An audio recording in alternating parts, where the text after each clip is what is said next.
Today we're on a small rural road in East Gull Lake, Minnesota. You can see the little deer there on the left side of the road checking me out as I talk. What I want to point out today is just the kind of mindless application of traffic control devices.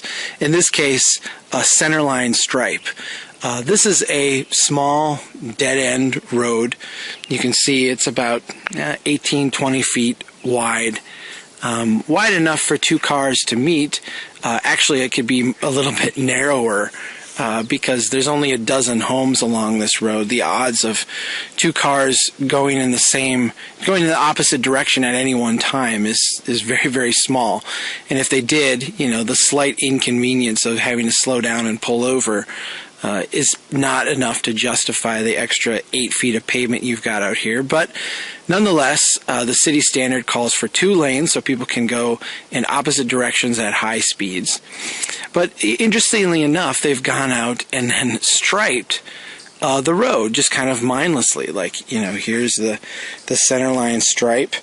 You can see how it used to be a solid stripe the whole way down the first time they did it, and now it's a dash stripe. Understand what a dashed stripe is. A dash stripe means you're allowed to pass.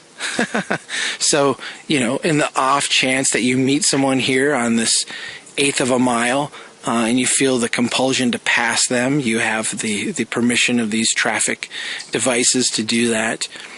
The reality is most people just drive right down the center of this road. They don't bother getting over to one side or the other. Why would you? There's no traffic coming on, and you're actually safer driving in the middle of the road than on the edge, because we've got not only the deer that would inhabit the ditches and run out on this road, but rabbits and raccoons and all kinds of wildlife, not to mention little kids and others who may from time to time come out on the road. So people drive right down the middle. Why would the city spend this money to put this striping in? I really can't explain it, but cities all over the country do this exact thing. Why? Because that's essentially what the standard is. Does it have any impact? No. I would actually question whether this creates more liability for the city. They're actually indicating here that they have some level of sophistication in terms of striping and putting in traffic devices. Obviously, there's no sophistication here.